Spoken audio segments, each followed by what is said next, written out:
Hello friends, welcome back once again. Friends, grammar के इस topic पे हम लोग लेकर आए आपके लिए टेंस का टॉपिक, और जो कि हर एग्जाम के लिए आपके इंपॉर्टेंट हो जाते हैं। टेंस आपका 9th क्लास से स्टार्ट कीजिए, 10th क्लास में जाइए, 11th में जाइए, 12th में जाइए, या फिर किसी कंपिटिटिव एग्जाम की प्रिपरेशन के लिए जाइए। हर स्टेजेस में आपकी टेंस की जो इंपॉर्टेंस होती है वह ज्यादा बढ़ जाती है, क्योंकि स्ट्रक्चर जो बनाने का बेसिक चीजें होती है ना, वह टेंस से आती है।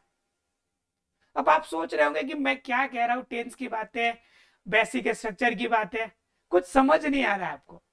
चलिए मैं आपको समझाने की कोशिश करता हूं, जरा एक बार समझने की कोशिश कीजिए मेरी बातों को, फिर समझ में आएगा आपको आसानी से कि मैं ये कहना क्या चाहता हूं कि टेंस के बारे में है क्या और इतना ज्यादा इंपॉर्टेंस क्यों हो जाता है इसका। ठीक है, तो बात कर लेते हैं पहले एक बिल्डिंग की। पहला हमारा क्वेश्चन जो होगा, बात करेंगे हम लोग बिल्डिंग की। किसकी बात करेंगे? बिल्डिंग की। अब बिल्डिंग मतलब बड़ा सा घर, सब कोई जानता होगा इसके बारे में। अब जरा गौर कीजिए, आज जरा मुझे बताइए कि इस बिल्डिंग के अंदर आपका बिल्डिंग जो बनेगा वह किन चीजों से मिलके बनेगा।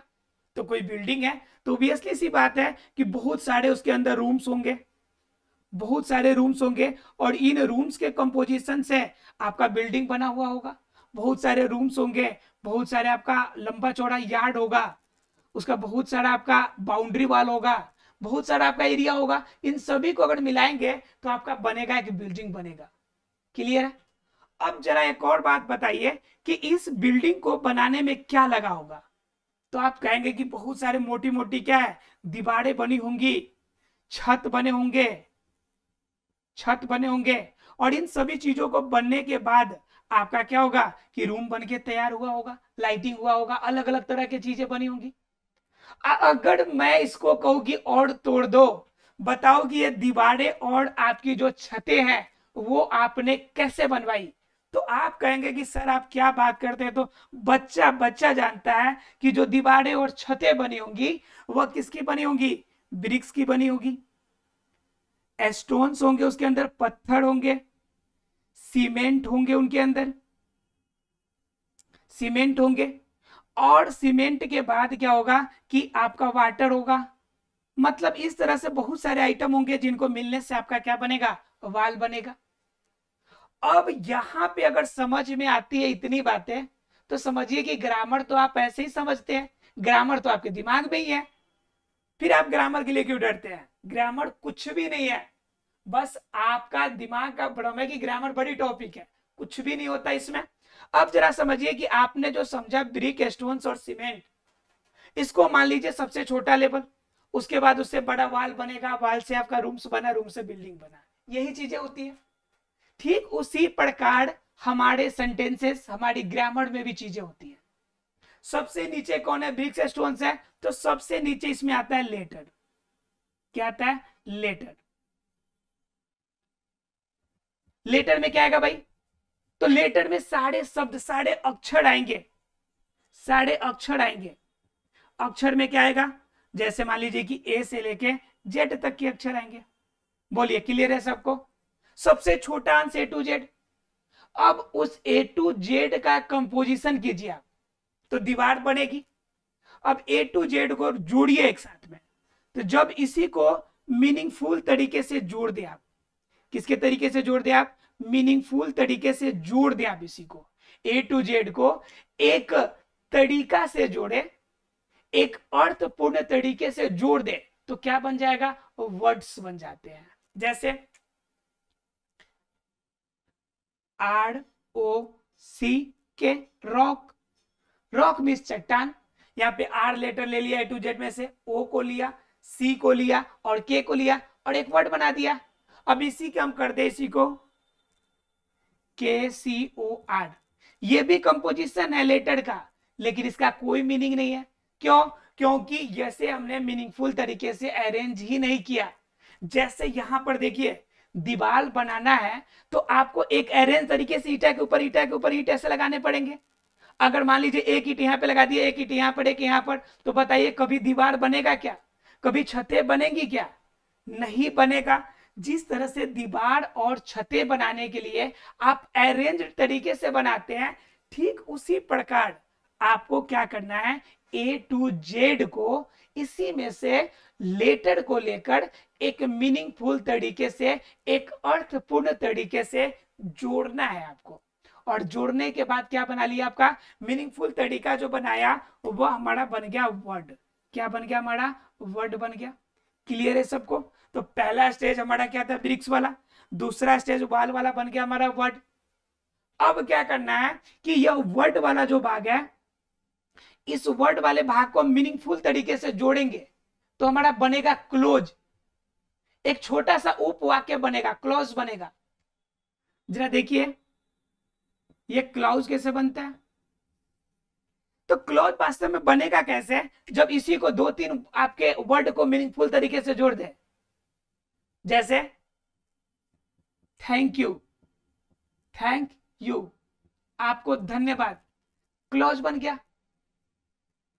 और कुछ और जोड़ के देखिए, किसी और को जोड़ के देखिए, रन अवे, भाग जाओ, क्या बन गया, क्लॉज बन गया। मतलब जब दो तीन वर्ड को एक साथ जोड़िएगा तो क्या बनेगा, छोटा छोटा वाक्य बनेगा। और छोटे वाक्य को हम क्या कहेंगे, क्लॉज कहेंगे, अर्थात उपवाक्य बन गया।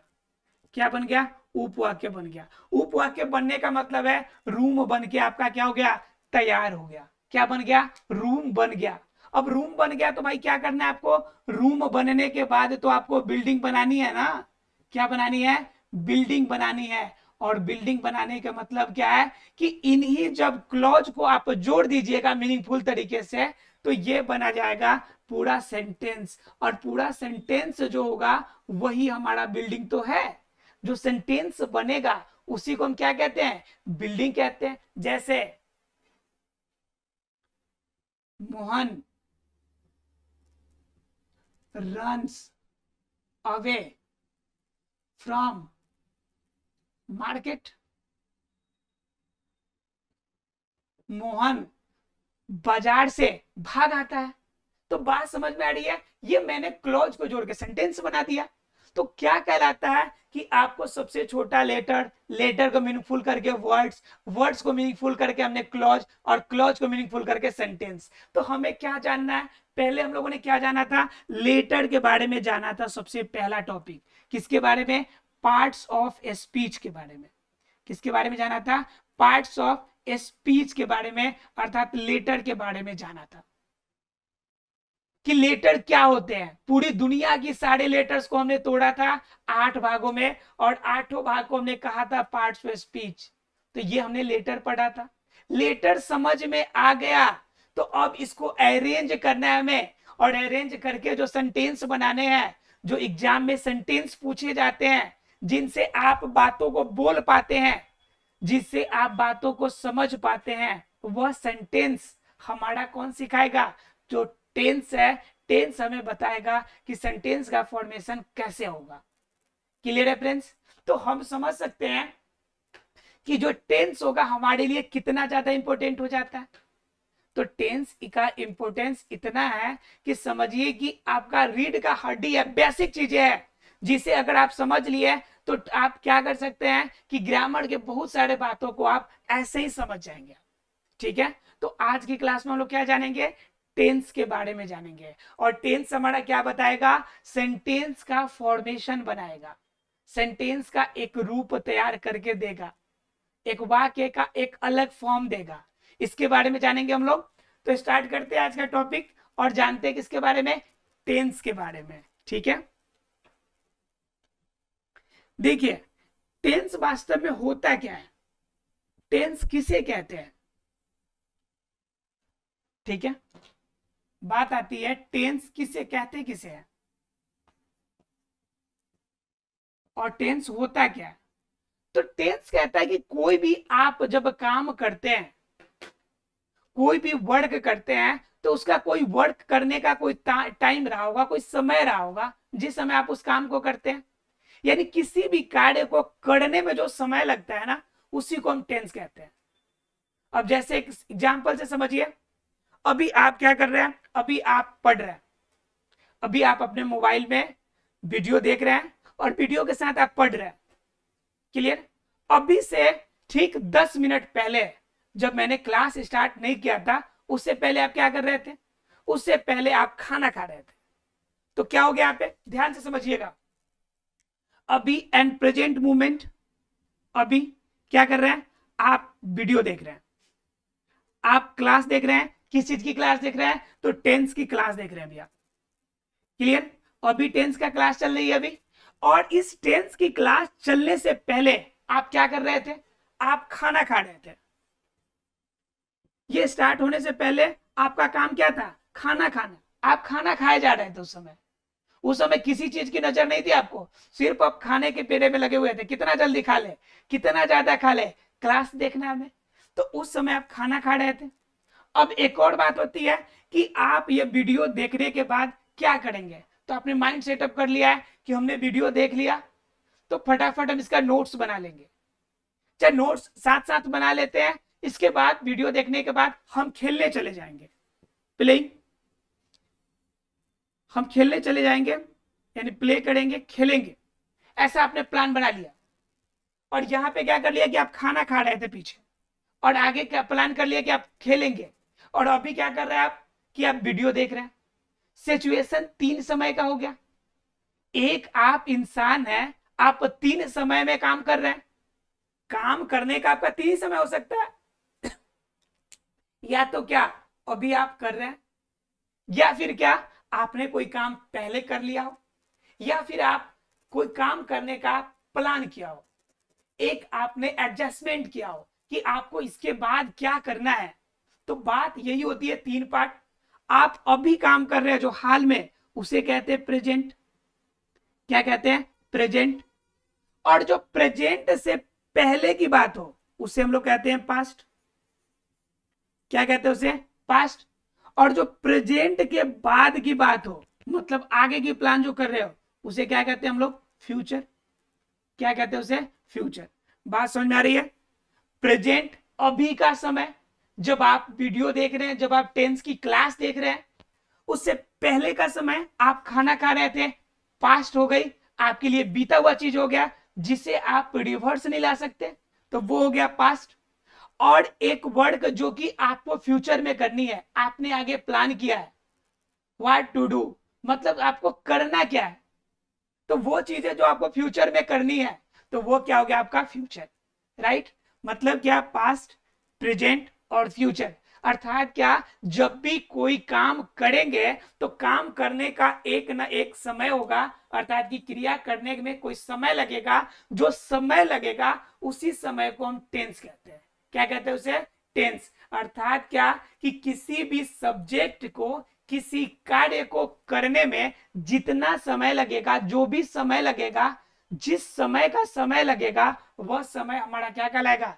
टेंस कहलाएगा। और ये टेंस अर्थात कि यह समय कितने रूप में निर्धारित होगा? तो 3 रूप में निर्धारित होगा। यह टेंस कितने रूप में निर्धारित होगा? 3 रूप में। एक प्रेजेंट, अर्थात जो काम अभी आप कर रहे हैं, एक काम जो आपने करके तब यह काम स्टार्टअप किया है, और एक वो काम जिसे आपने करने का प्लान बनाया है। आपने किया कुछ भी नहीं है, आपने सिर्फ प्लान किया है कि आपको करना क्या है। क्लियर है? अर्थात कि टेंस 3 तरह के। टेंस किसे कहेंगे? तो टेंस कहेंगे जो किसी भी काम को करने में समय लगे। टेंस कितने प्रकार के? तो 3 प्रकार के। कौन कौन? एक पास्ट, एक प्रेजेंट और एक फ्यूचर। क्लियर है? अब हमने बता दिया कि टेंस के 3 बेटे हो गए। टेंस के कितने बेटे हो गए? 3 बेटे हो गए।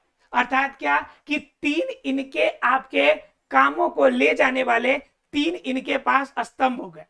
अर्थात सीधे शब्दों में कहें, गांव वाली भाषा में, अपनी लोकल लैंग्वेज में, तो टेंस के 3 बेटे हुए। कितने बेटे हुए? 3 बेटे हुए। अब क्या हो गया कि टेंस के 3 बेटा है, तो कंफर्म है कि इनके बेटों का भी बेटा होगा, होगा ना? तो ठीक उसी प्रकार से इनके बेटों का भी बेटा हुआ। ठीक है? तो पास्ट जो टेंस था, इस पास्ट को कितने बेटे हुए? तो 4 बेटे हुए। बड़ी खुशियां मनी, घर में खूब मिठाइयां बांटे गए कि भाई पास्ट को कितने बेटे हुए हैं? 4 बेटे हुए हैं। तो फिर ये प्रेजेंट पीछे रहने वाला है। कहा कि भाई मेरे पास्ट भैया ने 4 बेटे को जन्म दिया है, तो 4 तो कम से कम मेरा भी विकेट खड़ा होना चाहिए। तो प्रेजेंट का भी क्या हो गया कि 4 बेटे खड़े हो गए। और जो सबसे छोटा वाला है बेचारे फ्यूचर वाले सबसे छोटा है ये। अब ये कह रहा भाई मेरा तो शादी ब्याह नहीं हुआ है, लेकिन मैं इतना प्लान जरूर करता हूं कि अगर मेरी भी शादी हो तो मेरे भी कितने बेटे हो, मेरे भी 4 बेटे हो पूरे। कितने बेटे हो? 4 बेटे हो। तो इसने सिर्फ प्लान किया है, इसने सिर्फ प्लान किया कि मेरे भी बेटे होंगे, लेकिन होंगे तो कितने होंगे? 4 होंगे। पहले पास्ट ने 4 बेटे किए, अब इनसे सीख लेकर प्रेजेंट ने कहा कि भाई मेरे भी 4 बेटे अब हो रहे हैं, 4 बेटे तो होने ही चाहिए मेरे, है ना जी। और फ्यूचर कह रहा है इन दोनों भाइयों को देखकर, कहा भाई हम पीछे नहीं रहेंगे, हमें भी कितने चाहिए? 4 स्तंभ, 4 बेटे चाहिए। अब जरा समझिए कि इनके 4 बेटे तो तीनों को होने वाले हैं। 2 का तो हो गया, 1 का हो गया है, दूसरा का हो रहा है और तीसरे का होने वाला है। अब फटाफट जान लीजिए कि इन बेटों का नामकरण कैसे करते हैं। और नामकरण करने का काम किसका है? पिताजी का थोड़े ना होता है, ये होता है बाबा का काम, है ना। अब जरा समझिए कि पहले नामकरण, अब नामकरण पहले बेटा का समझिए। अब इनका नाम था पास्ट, अब पास्ट नाम है तो पापा का नाम इनके टाइटल में जुटेगा ना जी, तो इसको हम कहेंगे पास्ट टेंस। क्या कहेंगे इसे? Past tense. अब प्रेजेंट है तो प्रेजेंट के भी पापा का नाम जुटेगा, तो ये कहलाएगा प्रेजेंट टेंस। क्या कहलाएगा? Present tense. और फ्यूचर के में पापा का नाम जुटे तो फ्यूचर टेंस। टाइटल लास्ट में जुड़ता है ना जी, जैसे कोई किसी के लास्ट में टाइटल में शर्मा तो शर्मा जुड़ता है, जैसे मोहन शर्मा। किसी के लास्ट में आपका गुप्ता है तो राजेश गुप्ता, है कि नहीं। किसी के लास्ट में आपका दास है तो मोहन दास, है कि नहीं। तो जैसा आपका टाइटल आपके ऊपर से चला आता है, लास्ट में आप टाइटल जोड़ते हैं आप, तो ठीक उसी प्रकार से इन लोगों ने भी अपने पिताजी का टाइटल जो है अपने लास्ट में लगा लिया। Past tense, present tense, future tense, ये टाइटल है। अब ये टाइटल इनमें आया है तो इनके बेटे में भी ये टाइटल लगेंगे, कंफर्म है। चलिए जान लेते हैं इनके चारों पोतों का नाम क्या है। 12 पोते हो गए ना जी, 4 पास्ट के, 4 प्रेजेंट के और 4 फ्यूचर के। टोटल कितने पोते हो गए भाई? 12 पोते हो गए इनके। जरा समझिए कि ये 4 पोते कौन कौन से हैं और नाम कितना खतरनाक खतरनाक रखे हैं। ठीक है, अब जरा समझिए कि 4 पोते हो गए इनके, तो पहले पास्ट टेंस के बेटे की बात करते हैं। किसकी बात करते हैं? पास्ट टेंस के बेटे के। ठीक है, तो पहला बेटा सबसे दुलारा, पहला बेटा सबसे दुलारा, ये क्या कहता है कि भाई हम अपने पापा का नाम रखेंगे, हमारा नाम सीधा सिंपल रहेगा, हमारा नाम सिंपल रहेगा, है ना, सिंपल। उसके बाद इन पे पापा का नाम जोड़ेंगे, पास्ट। पिताजी का टाइटल तो लेना है कि नहीं लेना है? बाबा जी का टाइटल चलेगा, तो ये सिंपल पास्ट टेंस। बताइए नाम क्लियर हुआ कि नहीं? पहला इनका नाम सिंपल पड़ा, पापा जी का नाम पास्ट जुट गया, बाबा जी का टाइटल टेंस जुट गया, तो पहला नाम क्या हो गया? Simple past tense. क्लियर है? दूसरा क्या होगा? दूसरा नामकरण हुआ तो थोड़ा सा लाड़ प्यार में कमी आ गई, तो कहे कि नहीं पहले पापा का नाम होगा पास्ट और मेरे बेटे का नाम उसके बाद कंटिन्यूअस, और उसके बाद दादाजी का टाइटल कहां से छोड़ सकते हैं हम? तो टेंस। क्लियर है? फिर तीसरा पास्ट परफेक्ट टेंस। क्लियर है? फिर चौथा पास्ट परफेक्ट कंटिन्यूअस टेंस। एक बात जरा गौर कीजिएगा, या अभी तक आपने गौर किया होगा कि आप जब भी पढ़ते हैं तो आप स्टार्ट करते हैं प्रेजेंट से, और मैंने स्टार्ट किया आपको पास्ट से। आपको थोड़ा अलग लग रहा होगा कि सर आपने पास्ट से क्यों स्टार्ट कर दिया? स्टार्ट तो प्रेजेंट से होती है। तो भाई प्रेजेंट से स्टार्ट तब होगी जब उनसे पहले की कोई घटना नहीं होगी। पास्ट तो पहले घट गई है, प्रेजेंट तो अभी आया है ना, अभी आने से पहले भी तो घटना घटी है, तो पहले उसकी चर्चा कर लेते हैं, फिर अभी की चर्चा करेंगे, फिर इसके बाद आने वाली चीजों की चर्चा करेंगे। तो पहले हमें जानना किसके बारे में है, पहले हमें जानना है पास्ट टेंस के बारे में। क्लियर? तो कितने बेटे हो गए, 4। Simple past, past continuous, past perfect और पास्ट परफेक्ट कंटिन्यूअस टेंस।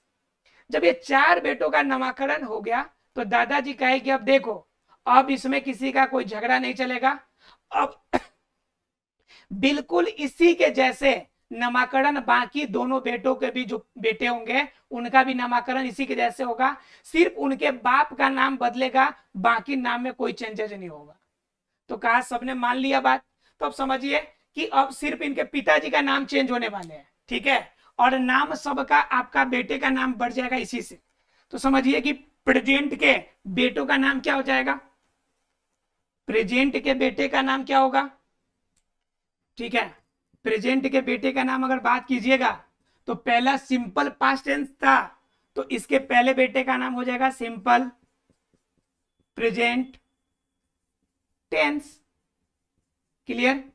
फिर इसके दूसरे बेटे का नाम प्रेजेंट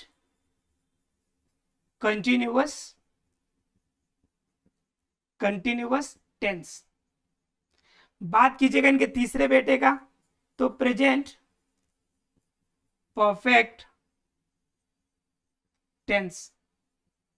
अगर बात कीजिएगा सबसे छोटे बेटे का तो उसका नाम है present perfect continuous tense. Clear है? अब जब ये चारों हो गए तो ठीक इसी प्रकार से फ्यूचर वाले का भी नामकरण हो जाएगा, सिर्फ क्या होगा, प्रेजेंट के जगह पे फ्यूचर हो जाएंगे और उनका भी नामकरण हो जाएगा इसी के समान। क्लियर है आप लोग को?